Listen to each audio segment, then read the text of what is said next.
Hey, how you doing? Brian Cain with the Mental Performance Mastery Podcast, and today's guest is a 2019 NFL Pro Bowl wide receiver for the Denver Broncos. He was a first-round pick in the NFL draft, but before he was an NFL star, Courtland Sutton was a breakout two-sport star athlete at Southern Methodist University, SMU in Dallas, where we got connected.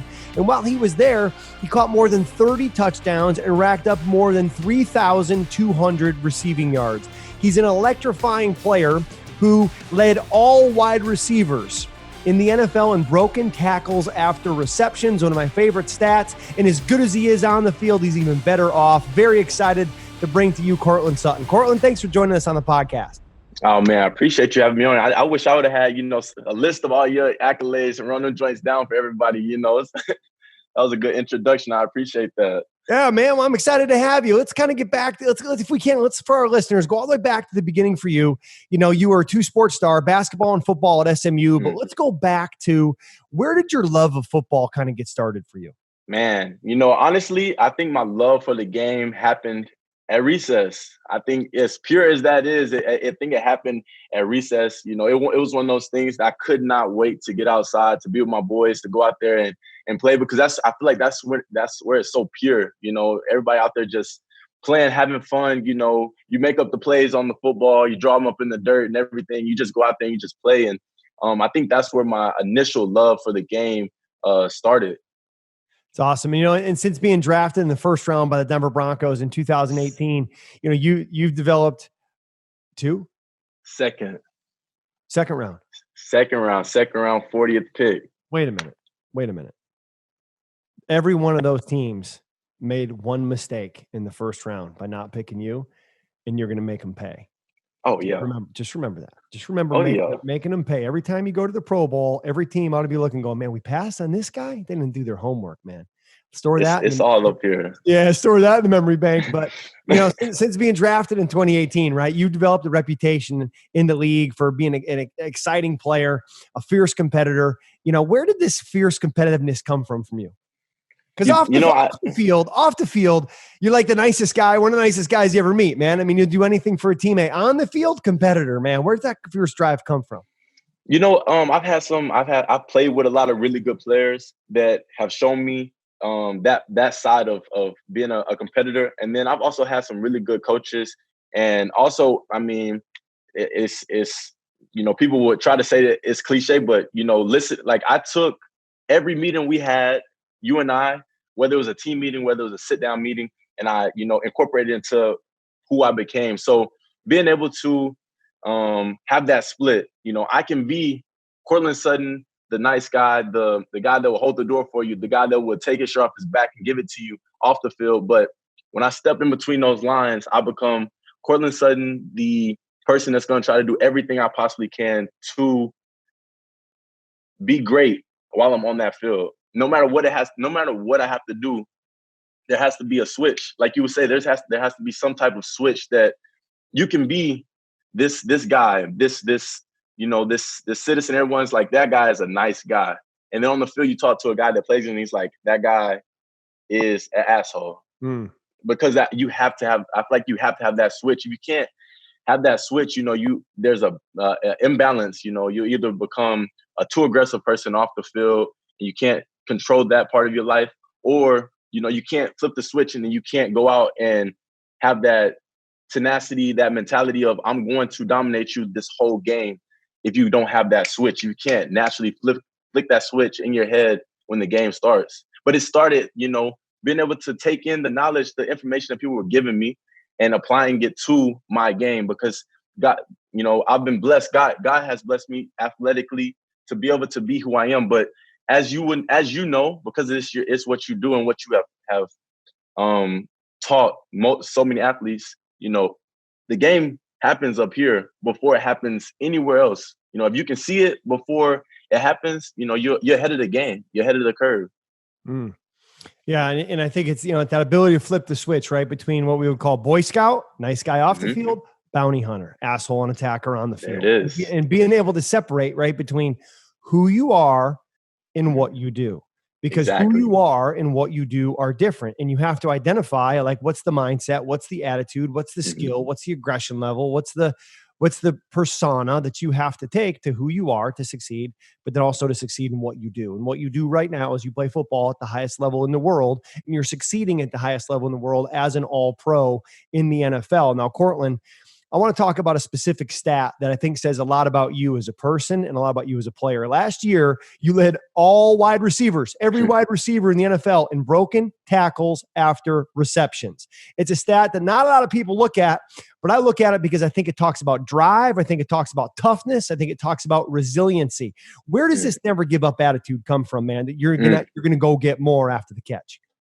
Man, honestly, I think for myself, I look at it as one, an opportunity. When the ball comes your way, I look at it as an opportunity. The offense coordinator saw it as an opportunity to call a play for it to go your way. The quarterback is trusting that you're going to be in the right spot. That when the ball leaves their hand, that they trust that you're going to make a play for the team. And I think that's the second part, being able to make plays for the team. I look at it as, the ball touches my hands.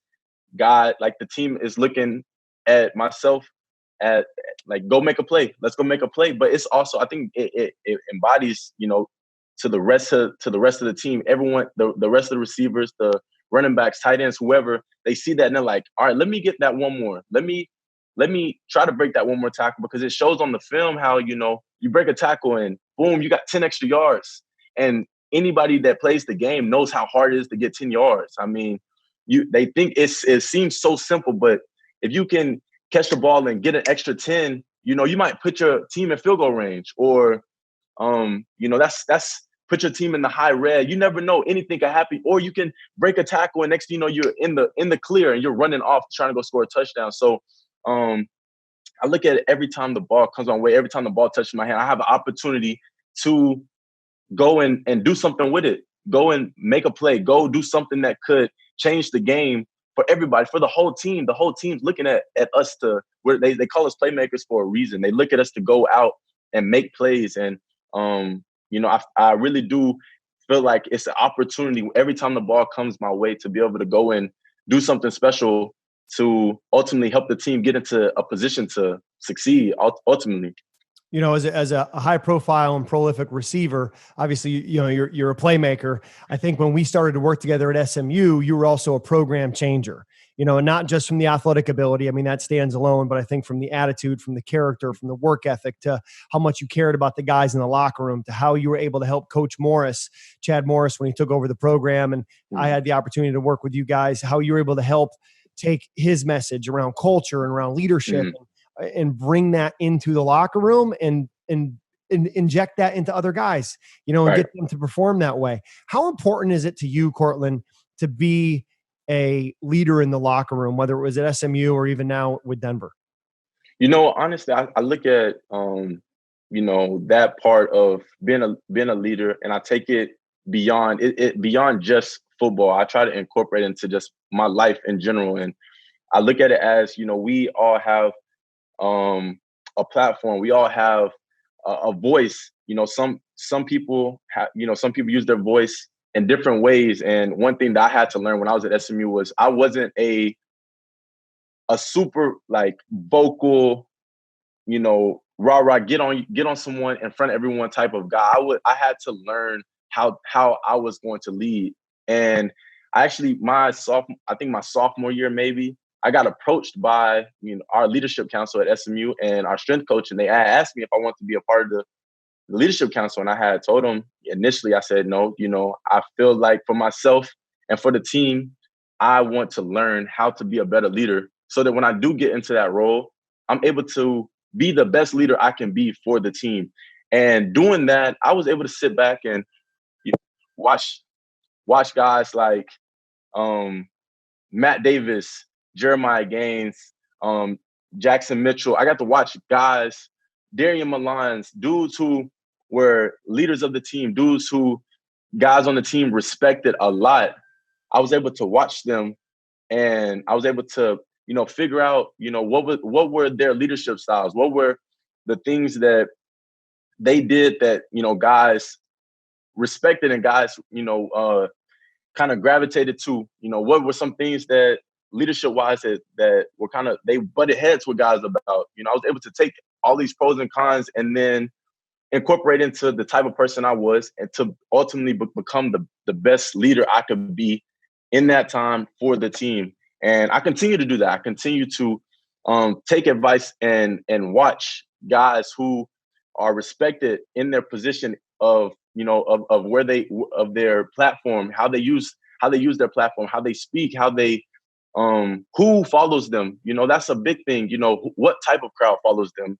Are they leading guys in the way that I want to get guys to how I want to lead? All of those things are things I still incorporate into my every day, into my personality, into my leadership style, so that I can, like I say, be the best version of myself for guys around me. And I feel like ultimately when I'm doing that, and I'm able to look at the surroundings, be able to grasp as much knowledge I possibly can, I'm ultimately bettering not only myself, but everyone around me, because then I'm putting my best foot forward. And I feel like when I'm putting my best foot forward, I'm ultimately, uplifting everyone around me. Courtland, you've talked a lot about kind of putting your best foot forward and working to really become the best version of yourself. And obviously, right, the physical skill that it takes to play in the NFL and be at that level. Every guy in the NFL physically has talent and ability. I think one of the things that always stuck out to me about you too when we were working together at SMU was when there was an opportunity to work on mental performance, you were a guy who was in the front row. You were a guy who was wanting individual meetings. You were a guy who was utilizing the resource that Coach Morris had invested in with mental performance. What are some of those mental performance techniques that you've developed as a player that you feel like have helped you? Man, I have a list of things that I still do. It's crazy because I have my ABCs from, it's not focusing, but I have my ABCs from fall camp. It goes back. I think this goes all the way back to 2016, 2017. But the ABCs, my one snap clear, putting myself on a routine, everything happening twice. The mental part of everything. I use that. That's probably one of my number ones. And then the talking to yourself, not listening to yourself. That's something that's heavy that I try to incorporate with, all of anybody that I come across, telling them, talk to yourself, don't listen to yourself. Because you listen to yourself is going to tell you that you're tired. Yourself is going to tell you that, oh, it's all right. You don't got to do that last rep. You don't got to do that last set. You don't have to wake up when your alarm go off. You don't have to, do all of these things. But if you're talking to yourself, I'm going to get up and I'm going to go be great today. I'm going to get up and I'm going to go, do this, read this book, or I'm going to get up and I'm going to go to this workout, even though I'm tired and I really don't want to. That's something that's huge. And then being present, I write that down. That's been my thing that I've used. I think I've used be present since college. Be present, be where your feet are. That's one of my number one things that I still write down to this day. Being present, being where my feet are, because there's so much that could, go on in a day, especially when the season rolls around. There's so much that goes on during a week, but I have it on my notes. As soon as I walk in, I see it. Be present, be where your feet are, so I can be in that meeting. I'm in that meeting. I'm learning ball, no matter what's going on outside of that facility.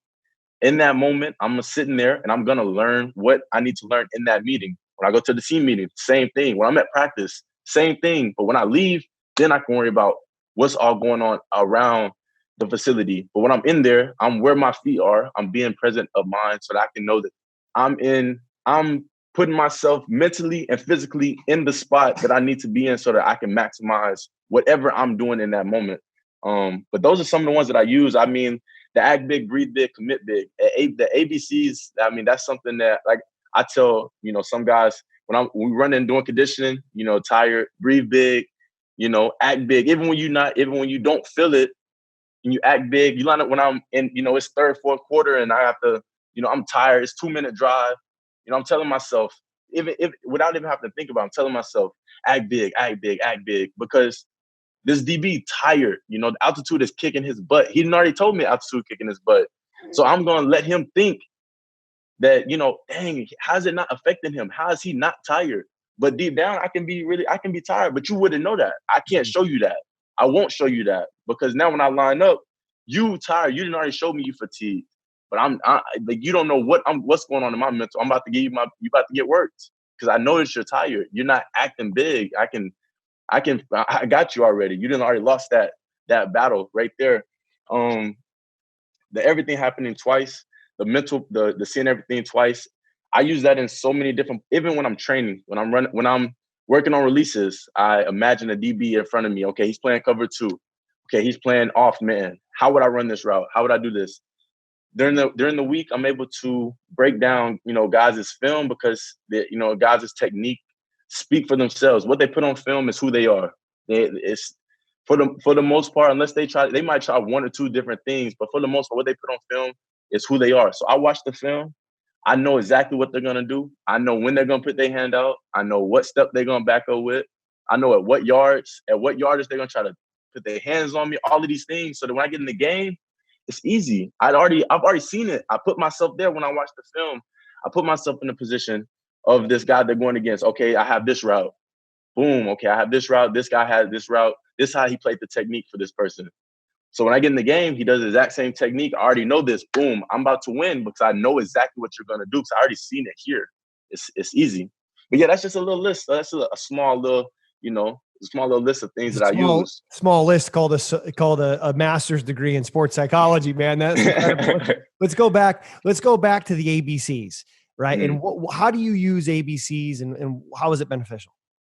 So the acting big is, like I said, it can be fourth quarter and, playing in Denver, the altitude, it gets every team that comes up there. I don't care what they say. They're tired, and they show it, they show that they're fatigued, they're on their knees. They line up late. They have all of these different signs that show that they're tired.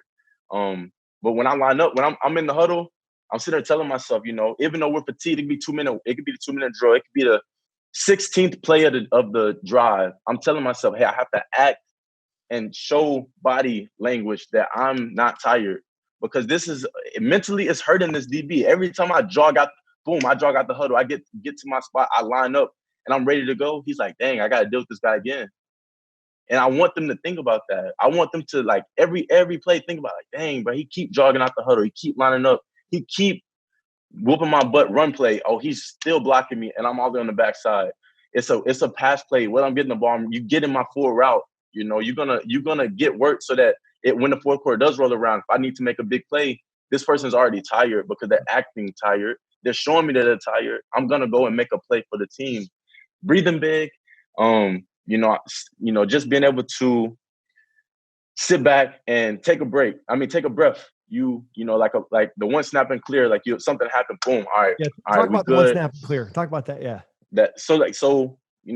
Being able to, one thing, you and I talked about having something. Everyone has something that, that they use as a one snap and clear. My one snap and clear is if I feel like I don't run a route like the way I wanted to, or I don't catch a pass, or something doesn't go the way I really want it to go. I had to come up with something to, a release, So being able to, for my release is, boom, dang, all right, bet, all right, this is what I did wrong, cool. Keep it moving. Go to the next play, because if I sit back and I dwell on that play that I messed up on in the first, second, third, fourth, whatever quarter it could be, then that play is going to keep beating me until I release it. So if something happens in the first quarter, second quarter, myself being able to go, all right, I got this. We're good. Keep it moving. Go to the next play so that I know that whenever they call whatever play the next time for me to get the ball, I'm not worried about that play. It already happened. I cannot change that. That's past.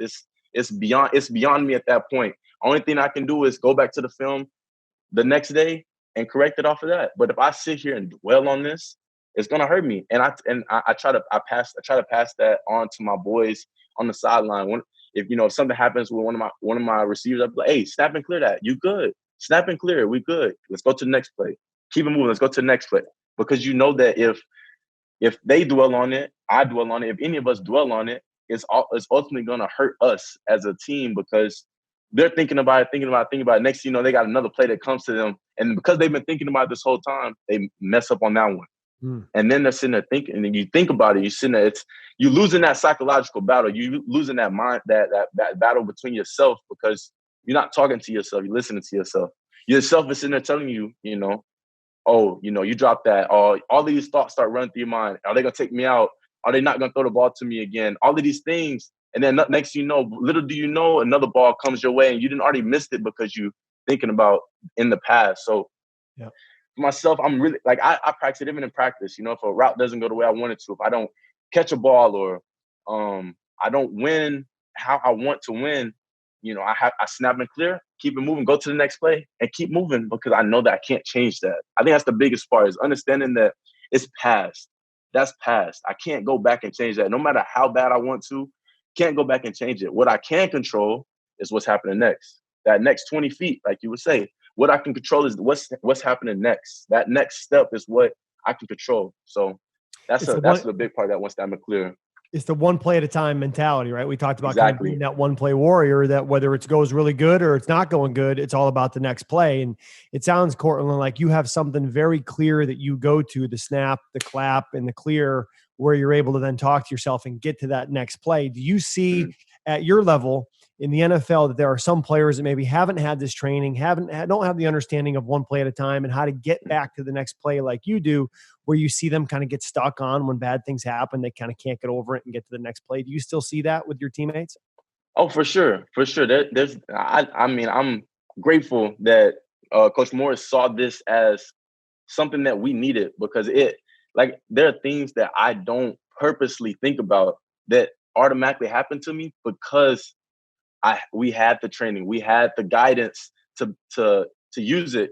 Now if guys used it or if they took advantage of that, then that's upon them. Myself, I was going to take advantage of it. I saw how it worked. I saw these things making my mental game go to a different level. Things that I couldn't, like I said, I don't purposely think about some of these things. It just boom, it'll come to my head because it's been ingrained in me. It's been something that I've purposely have tried to think about so that subconsciously it happens now. And you've been doing it now since what, 2016 or so, right? It's been about 4 or 5 years probably since you've been into it. So it's something that I think as you continue to grow and you continue to use these skills, I think you'll find out that, it really makes a difference in one play and how you get back to the next play. And at your level in the NFL, one play can be the entire difference in a game. And that game could be the difference in hosting or not hosting in the playoffs or making or not making the playoffs. And then when you get there, anything can happen. So literally one play can change an entire season, and that type of elite concentration, elite focus, when you're a wide receiver and there's millions of people that are watching, the ball's in the air, there's a lot of pressure to make a play. How do you stay present in that moment? Is there something that you do like a breath as part of your pre-snap routine when you're getting in your stance, or anything that you do when the ball's in the air to help you stay locked in for that one play? So it's like you said, the one play warrior that I like. There are times where I'll watch the film and I'm like, dang, I forgot about that play, because in the moment we'll run a play, boom, I'm automatically like, all right, we're on to the next one. What's the next play? So I can know my assignment, alignment, technique. I can already start processing what's going to happen on this next play. So boom, I get in the huddle, hear the play, boom, run out, get in my spot. Before I get into a spot, boom, I'm ready to go. That's my snap. I'm good. I took my deep breath. I know where I know my assignment. I'm in my alignment, and but off of his technique, I know my technique already of what I'm about to do. And so I get my breath, and then I line up and I run the play. Once that play is over, boom, we back to the huddle and we're doing it all over again, because it's that one play, stacking those plays up on top of each other. And the next, at the end of the game, you'll get to the spot that you want to get to because you have just been stacking them up. But like we were just talking about, those plays that happen, you can't do anything about them. All you have to do is worry about that next play. What's the next play? Boom, keep it moving. Let's go to the next one. Let's go to the next one. Keep going. How's that breath help you in the pre-snap routine where you're kind of standing up? And if people have ever seen a sprinter, like if you watch a sprinter like Usain Bolt, he will take a big breath, get in the blocks, poof, and he goes, right? And as a receiver, the camera is never really on you during a game as a receiver at this time when you're getting in your stance. It's usually following the ball or looking at a quarterback or a coach or something like that. But if you're a football coach or you're a player or you go to a game and you get to watch Courtland and you get to see, you'll see literally big breath, shoulders come up, shoulders go down, and he sinks into his stance just like you would see a sprinter do. What does that breath do for you, Courtland? Does it help you to relax and kind of turn off the thinking and just allow you to trust and go do what you're doing? How would you explain that breath and what it does for you? I think you said it perfectly. It's like a focus. It's a realignment for that one specific play. That 6 seconds, 8 seconds, 10 seconds, however long that play lasts. It's a refocus for that one specific play. It allows, like you said, there's a lot going on. You know, whenever a play comes in, you know, you're sitting there thinking, all right, what do I have? What's the down and distance? What's the situation in the game? Where are the sticks? What's the coverage the defense is going to line up in? What's my alignment? What's my assignment? What's my technique? Oh, we've checked the play. All right, what is my alignment, assignment, technique now for this new play? How does the defense plan this? Who do I need to block? Who do I need to run this route off of? All of these things are going on in your head. And if you sit there and try to focus on one, all right, I got to make sure I, you know, block the safety, this and this and that. You might miss the check, or you might block the wrong person, or, you know, it could be anything that can go on. But when you get out there and you give yourself a breath and you see everything, and it's like a calm, like you don't hear anybody, you don't see anything but you, the DB in front of you, and your job, what you have to do. You know where you need to get to, all of these things, but you're able to lock into a focus of that specific play, that specific job description that you have to do on that one play. You're able to really lock in and put all your focus and mental into that one play. And I feel like when you're able to do that, like I said, there are times where I'll go back and watch the film. I'm like, dang, I forgot we ran that play. Because I'm on to the next play, I'll literally shut off that play in my mind and shut off. I'm on to the next one. All right, what's the next play? What do I need to do on this next play so that I can make sure that I do my job full speed to the best of my ability? And that breath allows me to get that focus, because it can be 3rd and 10. Fans are screaming. Everybody's going crazy. You know, you sitting there thinking, all right, I got to make sure, where are the sticks? Where are the sticks? What's the down and distance? You know, how deep is my route in this play? I need to make sure I get this deep. I need to make sure that, you know, if this guy gets here, this and this and that, you're sitting there thinking about all of these things. And if you try to focus on one, you'll psych yourself out because there's so much going on. But you able to get there, get to your spot, boom. And it's just a calm. Like even then, like you let that breath out. There's just like a calm that just comes over you, like, all right, boom, like your mind's able to focus on what you're doing. Yeah, and I think that's so good for all the athletes and coaches listening to this, of whether you're in football or not. And some of the listeners to this will obviously be football coaches and players, but a lot of people listening to this will just be into mental performance. And the importance of the deep breath, whether it's Courtland lining up as a receiver, whether it's him at the free throw line as a basketball player when he was playing at SMU, whether it's a baseball pitcher or a softball hitter getting into the batter's box, that deep breath is the how. And on this podcast, we like to talk about the how. The deep breath is how Courtland gets present. The clap and clear, the release that he does, is how he moves on from yellow light or red light back to a green and gets to the next play. And it sounds like, Courtland, for you now, getting to the next play is almost automatic and happens really fast. When you first started working with the clap and the clear and the release and recognizing signal lights when you were at SMU, did it come to you that fast, or do you feel like this is something that's like a skill that you've developed over the course of the years of you doing this work?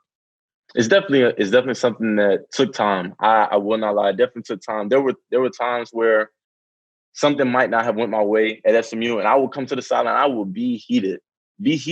And I'm pretty sure you and I have come across each other at times where something happened and you'd be like, don't forget, you know, snap and clear. Coach Stepp was a really good guy for me also on the sideline, who will remind me, Court, you good. Take a breath. Take a breath. And I'll have to re-center and rethink, all right, cool, I can't do anything about that play. I can't. Like, as bad as I want to go back and make it, I can't. I will have to refocus myself. So I've had good people along the side to allow and help me get to that center, help me get to that spot where I can focus. At SMU, I had, you know, Shelby Walker was a good guy for me on the sideline that also helped me. Trey Quinn was a guy who helped me a lot. In Denver, I have a guy because I help him. We help each other a lot. His name is Deshaun Hamilton from Penn State. I like try to, you know, without sitting him down and running him through like a class of, you know, the mental conditioning, I try to, you know, incorporate little things in practice into the game, you know, to help him. And And me doing that, he reminds me, something happened and I'll come to sign, be like, hey, snap it clear, you good. And then just a focus. I'll be all right. You're right. You're right. We on to the next series. That series dead. We can't do nothing about that. We on to the next series. Let's keep it moving. Because if we keep that negative energy, that just frustration of something not going your way, you keep that and it haunts you. Like it will sit on your back, and the next thing you know, it's not only on yourself, but the rest of the dudes start feeling it. Dudes on the receiver bench, they start feeling it like, man, like he will not let that go. It's very contagious. Like, he will not let that go. It's bothering him. You can see it is bothering him. And whenever you are able to let it go, guys see it like, all right, he's not letting it bother him. Let's keep moving forward. We have a chance to keep going. Like that's one of my biggest things on the sideline is having positive reinforcement of, hey, it's okay. We have to put that behind us. That series is dead. Whether offensive lineman feels bad because they gave up a sack or a quarterback threw an interception, they're not happy. I go down there and let them boys know, hey, we good. We gonna keep moving forward. Hey, clear that joint. It's gone. You can't do nothing about it. But what you can do something about is this next series. When we get back out there, we're gonna maximize it. Let's keep going. And I should try to pass that message from the O-line, tight ends, quarterbacks, running backs, all the way down the list. Even the defense, when defense is ready to go out there, hey, y'all boys go do y'all thing, snap and clear, whatever happens. They score, it's whatever. Go out there, do y'all thing so that this next series isn't affected like last time was. It's E plus R equals O, right? It's event plus there response. It is. It's event plus response equals outcome, man. And it's all about what's the response. And I think we're in a unique time, right? And that this pandemic, the COVID-19 has had a pretty dramatic effect on everyone's day-to-day life. But as a football player who relies on working out with other players, or someone who relies on getting a football thrown to them, right? On someone to have to make a move around. Well, how have you been able to adapt kind of your training, and what's life been like as a football player in COVID-19 from like a training standpoint? It's been interesting. It has been different. So in the beginning, when things first happened, I was in Florida. I was in Florida training with Tony Villani at XPE. And that's where I go in the off season. I've been going there since I left college. I trust him a lot. He was one of the guys. And then COVID hit, and myself and my girlfriend did not feel comfortable with everything that was going on. So we up and left, came up here, and she did not feel comfortable with me going to any gym, no matter if it was a private, a one-on-one with a workout person or whatever. She didn't feel comfortable, so I had to adjust. I had to find another avenue of how I can work out. And her dad had a few, equipment items at the house, and I was able to come up with different exercises, workouts to maximize what I can do with what I had. But then also, I was able to get a lot of film in, if that makes sense.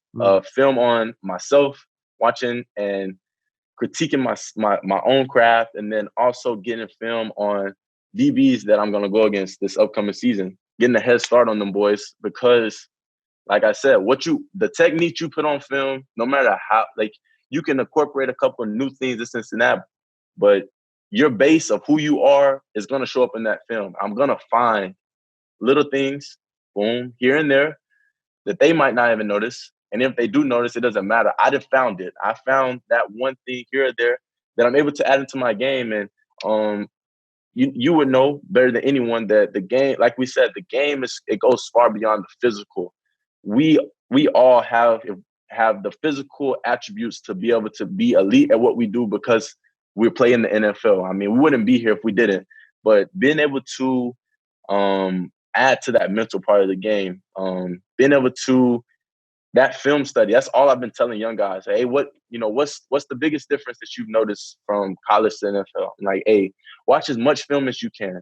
And I was like, it doesn't have to be something where you sit down and you're able to tell everybody, oh, I watch film for 3 hours, 5 hours, whatever. It's like, it doesn't have to be that. It's finding how you best watch film and then doing that.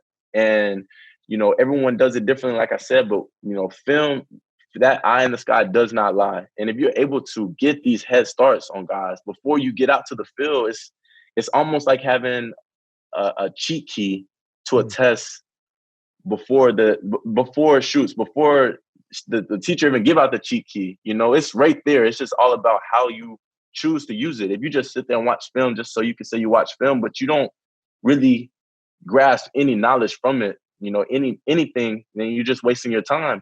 But if you are able to say, all right, I'm gonna sit down, I'm going to watch this DB specifically, and I'm gonna watch how he plays his press technique. Cool. You have a mental arsenal of how this guy plays press technique. You want to sit there and say, all right, I want to watch and see how he plays. For myself, I like to watch guys I like watch corners when they go against guys similar body type of myself. So I'll watch guys when they go against Mike Evans, Julio Jones, Chris Godwin, who else do I have on there? Devontae Adams. I watch and I see how DBs play against those guys, because those are the guys that people list as, these are the top guys in my position for what we do. Why wouldn't I watch them? Why wouldn't I go in and try to incorporate things that they do and they have success with, incorporate that into my game? How did they beat this corner that everyone says is a top 5 corner in the league? What do they do differently that I can incorporate into my game, so that whenever I get the chance to go against this person, I don't have any regrets? I'm putting my best foot forward because I have not only what I have and what I'm bringing to the table, but I'm taking this extra knowledge that has worked and has shown and proven results and also adding it to my game. You know, in Courtland, you've talked a lot about kind of the difference with college into the NFL and the amount of film that goes into it and the preparation that goes into it. And obviously, as you climb the ladder from Texas high school to SMU to the NFL, the talent gap gets closer and closer because everyone has it. So, you know, everyone has the talent. Now it becomes about preparation, execution, the mindset. You've had an opportunity to play with some great veteran receivers, including guys like Emmanuel Sanders, who I think was also an SMU grad, wasn't he? Yes, he was. And Demaryius Thomas and some other great receivers, and even being in the Pro Bowl around some of those guys. What have you learned from playing with these great guys and other guys at that level? What have you learned from some of those veterans? I've learned a lot. Demaryius became almost like a big brother to me. Emmanuel also became like a big brother to me as well. Someone who both of those guys took myself and the rest of the guys that came in with me, and they took us under their wings and they taught us in their own style. Demaryius had his own different way of coaching, leading, and mentoring, and Emmanuel had his own way of coaching, mentoring, leading us. And I think some of the different things that I've learned is just the fact that you have to find what works best for yourself, and physically and mentally. Demaryius is someone who he does any and everything to make sure that his body is tip top. Will do the acupuncture, will do the massages, will do the stretches, he was one of the people who's like, don't shortcut yourself when it comes to taking care of your body, because you only get one. When that joint starts running out and it don't move like you want it to move no more, you're going to be in trouble.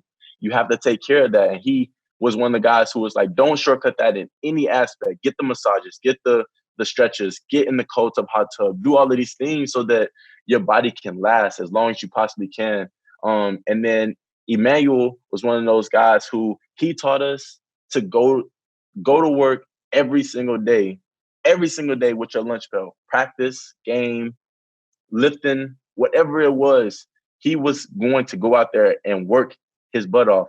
And I had to learn the hard way. When I got to Denver, I thought I knew how to practice. I thought I did. I really did. I thought I knew how to practice. I feel like I'm going hard.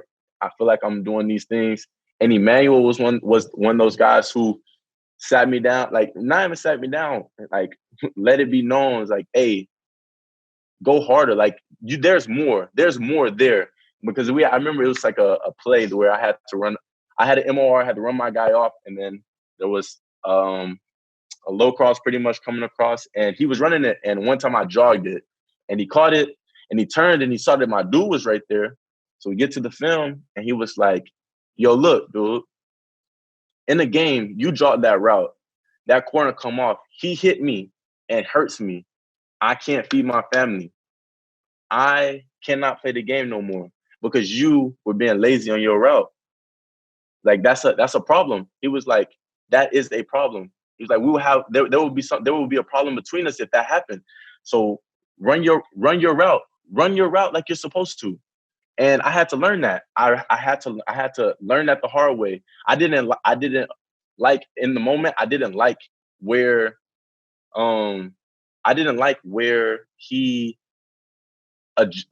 tried to come across, but the message stuck to me because then I got to practice every day after that, and I give 1,000% when I'm out there. You're gonna get every route as hard as I possibly can because I had to learn that you might only see that play once before it get ran in the game. You might see that play on Tuesday, and you won't see it again until you get to the game. And so if you don't give a good look on that play, then you're ultimately not going to give the quarterback a good look. You're hurting the quarterback, you're hurting the O-line, you're hurting the running backs, you're hurting the other receivers because you're not giving a good look. You're being lazy and not giving a good look. And I had to learn that, a hard lesson. But those dudes, both of those dudes had many lessons that they were willing to share. And I was grateful for because, they could have been vets that were like, y'all are coming in, it's only a certain amount of spots for us, in a room. I don't have to share any knowledge with y'all. We don't have to tell y'all anything. It's not our job or obligation to teach y'all, anything about about how to be in the league, how to be a receiver in the league, how to take care of your bodies, anything. They didn't have to tell us anything, but they were willing to teach us. And that was one of those things that when I saw that, I was like, bet, okay, you don't have to be, a person that's giving everybody crowd because you're a vet. You can be a vet that teaches and guides and mentors, the young guys, because ultimately you're helping the whole team be successful. Yeah. Courtland, I think it's awesome, man. And some of the things that, I think also make you the great person you are and make you such an awesome role model for people to look up to. And, is that constant humility and growth and that constant pursuit of wanting to get better, even at the level that you're at as an all-pro in the NFL in your second season, still trying to continue to grow and get better. And I know you're also a very spiritual person. And you've talked about reading Tony Dungy's Uncommon Life, that devotional every day. And you also have worn a really interesting Bible verse on your wrist. And it's not one that maybe our listeners hear every day, but it says that by the grace of God, I am what I am. And his grace to me was not without effect. No, I work harder than all of them.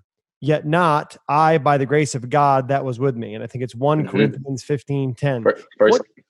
First Corinthians 15:10. Yeah, there it is. You got the tattoo on the shoulder. Love it, man. What is it so special about that scripture that kind of jumped out to you? I think that the thing for myself with that verse, with it being so important to me in my life and moving forward, was understanding that no matter how successful I get in life, it's never myself that's doing this. Everything that happens to me in life is God's grace working through me for a bigger picture, a bigger cause than I will ever understand. And I feel it is my duty to lift up God's name in everything that I do, because it's not me. It's only through his grace. No matter, like I said, no matter how successful, no matter what level I get to in life, it's never anything that I've personally done. When you take a step back and you look at everything that happens in a day, like you said, the specifics. I wish I remembered the numbers. The specifics of the seconds and minutes and of how what we get in a day. But when you look at everything that happens in a day, from the moment you wake up to you get in your car, you drive to wherever, to the work, to store, to anywhere, wherever you're gonna go, just getting in the car, driving from one spot to the next spot is a blessing. There are some people who don't make it from point A to point B. That's one thing in life right there is huge. Some people do not wake up in the morning. The only thing that keeps us moving is God's grace, allowing us to be able to do what we do at the best of our abilities. And I feel like I would be shortcutting God if I didn't go out and give my best in whatever I'm doing, if I didn't give him the glory for everything that happens in my life, because I know that anything could have went, a situation could have went left when I was blessed enough for it to go right, or I could have, left 10, 15 minutes earlier and got into something could have happened to me on my journey or anything like that. Small stuff. Like there's just so much that happens to us through a day to day and throughout our lives. For myself, I look at it as it is God's grace that allows us to be able to go out and be who we are. And I will forever and every day, always, give him the glory and tell him thank you every day, just because without his grace, I would not be who I am to this day. I would not have met Brian Cain. I would not have met Coach Steph. I would not have, anything. Like when people ask me, how'd you end up at SMU out of Texas? All of those schools that are around Texas, how'd you end up at SMU? I was like, it's God's grace. God's grace allowed me to be able to, like I said, meet Coach Steph and then be able to be a part of his family, to meet Brian Cain and to be able to turn myself into, to help get myself to the best version of myself. If I don't meet Brian Cain, Courtland Sutton does not know these things. Courtland Sutton does not grow mentally in what I do. There's so many different things that if you really just take a step back and look and say, okay, these people have been brought into my life for a reason. Every single person, every single thing that's happened to me happened for a reason. Colorado taking, my scholarship my senior year was a blessing in disguise because I thought I was going to be a Buffalo. I thought I was going to go to Colorado, but that wasn't in my picture of life of what God wanted from me. Who knows? I could have went to Buffalo and then became just fizzled. Who knows? Anything could have happened. Everything lined up the way it was supposed to for a reason. And I never questioned it. I know that it's his grace that's guiding my life in the direction that I wanted to go. Well, not where I wanted to go, in the direction that he wants it to go. Maybe it just wasn't time for you to go to Colorado yet because you ended up there. Right. Right. You ended up there, not a Buffalo, but as a Bronco. And, Courtland, one of the things you've talked a lot about is kind of as an athlete, using your platform for good, using your platform to have a positive impact on other people. And, I wanted to ask you about something that you're really passionate about. And if anyone has followed you on Twitter, and social media, they know that you're using your platform to fight for racial justice and to address everything that's happening around the country. Why do you think it's so important for athletes to use their influence to inspire social change? That's heavy. So I personally believe that the platform that we've given goes along with that verse. This is not our platform. This is a platform that we're supposed to use in order to spread good news, whatever someone may believe in, because I would never tell someone what to believe in, but in order for us to maximize our platform, I feel like there are things that come with that obligation. And that's one of those things is being able to speak on things that our voice will be heard, our voice will get heard just a little bit louder, just a little bit, because of the spot that we've been given. So for myself, I feel like it comes along with a duty of being able to be in the position that we're in, because then whatever that message is, we're able to hear a message or a voice that someone that might not be able to get it or echo it how loud they wanted to, but I'm able to use my voice, because then who knows, someone who may have a larger following than myself can see that, and then boom, they take that message on and continue to pass that message on, and who knows who could hear it then. One of the things that we were able to do with the Broncos was there was a bill that we pressed hard and used our voices and our platforms to try to, we didn't know if our voices were going to get heard. We didn't know if us emailing Governor Polis, if us tweeting at him, if all of these things, we didn't know if any of those things were going to come into fruition, but they did. We were able to use our voice to get a bill passed in Colorado. And we weren't the only ones, but we were able to use our voices because we did have followings. There are so many people. And I think Coach Step was the first one to really sit down and bring this to my attention about how there are so many people that follow us, whether we know or don't know. There's so many people, young, old, our age, whatever, and our platforms can be viewed as very persuasive to an audience. And if we use our platform for good, if we are vouching for justice, if we are saying that this is wrong, this racism is wrong, if we are standing up and saying that the same way, a top athlete can go and wear, a type of cleat, all the young dudes want to wear that cleat. All the young dudes like, man, such and such wear these cleats. I'm gonna wear these cleats. I'm trying to be just like him. You go and use your voice and you say, this is wrong. What's going on in the world is wrong. This is why it's wrong. And you use that platform to speak on the issues. Then that younger generation sees these things. They say, this guy is someone who I follow, I admire. This is what he's speaking on and saying that this is wrong. What's going on in the world is wrong.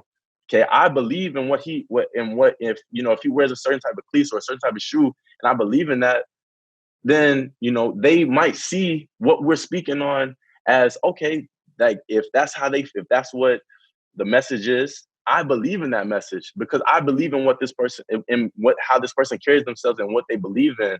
I'm going to carry myself in that same type of way. And I'm going to, it's passing it on to the next generation, to the next group, so that they can see, okay, it's okay to speak on something that's a problem. If something's wrong, it's wrong. And I'm going to speak on it no matter how anyone feels about it. If something is wrong, I'm going to speak on it. And if you have that confidence to stand firm on something that you believe in, other people will see that and say, all right, I will also stand firm in this because I believe in it. No matter how anyone else feels about it, I'm going to stand firm on it because it's wrong and it's what I believe is it's wrong and it's what I believe in. And if you believe in something, like people say, if you don't believe in nothing, you'll fall for anything. Something you believe in heavy, you know that it's wrong because it is, then you ultimately give that almost like you give a passage, a way for other people to say, all right, I will use my voice and my platform to also speak on this as a problem. And Courtland, you're using your platform brilliantly, man. I'm proud of you for what you're doing, and the stance that you're taking and the education that you're bringing to the world through your platform, man. It's been fun to watch and your career and your development, not only as a player, as a person, and what you're doing. So I'm very proud to say that you're a friend and a guy that I know. And, for the people that are listening to this, for the young athletes, high school, college, if you could remove the skull cap and you could plant one seed in their head to say this is going to germinate and help them get closer to the best version of themselves, what would that one seed be that you would offer up?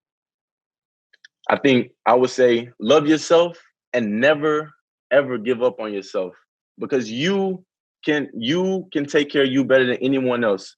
If you believe in something heavy off the field, your mind, if you make your mind up on something, you can't achieve it. There were people who told me I would never be a wide receiver. I was too slow. I couldn't run routes. All of these things. There were so many people who said these different things, but I didn't care because to myself, I knew what I was working on. I knew what was going on behind the scenes, away from the camera. I knew the things that I was doing mentally, physically to get myself to a position where I'm constantly working to be the best version of myself on and off the field, the best receiver, the best son, the best brother, the best boyfriend, the best person in general. Like, I know that I'm doing that. And if you have that drive and that mentality to want to do something and have it made up here, no one will stop you. Nobody will stop you. That your mind is a powerful thing. You make your mind up that you will be successful in something, that you will get something done. You will see results in that. Awesome. Courtland Sutton, thank you for taking time, man, out of your busy training schedule and taking time to sit down and join us on the Mental Performance Mastery podcast. For our listeners, make sure that you engage and follow Courtland and his career on Instagram. It's at Court with a period. That's at COURT period. Don't spell out period. Just put the period like the end of the That's at Court. Courtland, can't thank you enough, man, for coming on and taking the time. Really, really good to reconnect with you. And anything I can do, man, please never hesitate to reach out. Man, BC, I do appreciate you having me on. It's amazing. These are all things that I still use and will continue to use and continue to pass on to everyone. I appreciate you. And I will reach out to you we will link in Denver at some point. We will be able to make it happen. Once again, we will make it happen. Yeah, man. Looking forward to it. And again, thanks for taking the time, man. Really appreciate you. Thank you. Thanks for listening to the Brian Cain Mental Performance Podcast on the Ironclad Content Network. If you liked the show, be sure to leave us a rating and a review, and don't forget to follow me on Instagram and Twitter at Brian Cain Peak. I'll see you next time.